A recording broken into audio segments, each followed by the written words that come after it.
जो आफ़ाकी मुर्शिद है रहबर है सिंध जो उन शहर सां असांजे हाकिमनि असांजे चूंडियल नुमाइंदनि टाउन के नुमाइंदनि ज़िले के हुकूमत वारनि माटे जी मां वारो सलूक कयो है।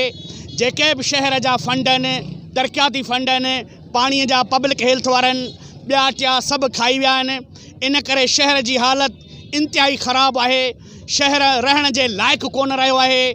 जेको शहर एकड़ो मुर्शिद जो शहर है जैमें सजी दुनिया में सफ़ीर अचन था वज़ीर अचन था मिनिस्टर अचन था पर हिनन जो ज़मीर जो है वो मरी चुको है। जो शहर गंदे पानी के नेकाल से हींअर गंदगी जो ढेर बनी चुको है। कराड़ ढंढ जेका शाह लतीफ़ की तारीख़ी ढंढ है जेका सियाहन जो मरकज़ हुजण खपे जेका मानुन जे मोहब्बतुन जो मरकज़ हुजण खपे। सजे शहर जो गंदो पानी कराड़ ढंढ में फैलाए हिनन कराड़ ढंढ के किनू करे छड़ियो आ।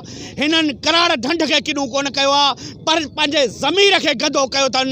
छो त हीअ मुर्शिद जी ढंढ है शहर है।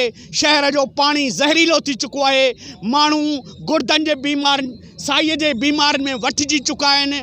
हिते जी हालत ज़कारे ज़ार है। घटियूं ख़राब थी वियूं आहिनि।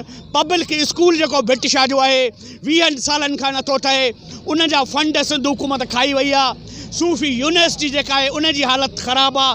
पानी की टैंक जो मानुन के पीअण ला खपे उहा अड़ी हालत है उन में पानी जो ज़रो कोन थो वञे।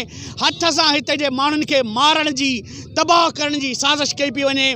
उन में शामिल आहिनि ज़िले हुकूमत चूंडियल नुमाइंदा ऐं हिते इदारनि जा ऑफिसर। उन करे असांजो मुतालबो है तो फौरी तौर ते ब्रिटिशा जे शहरनि सां इंसाफ़ कयो वञे गंदगी ख़त्म कई वञे पीअण जे पानी की सहूलतूं ॾिनियूं वञनि हिननि माण्हुनि खे जीअण जो हक़ ॾिनो वञे।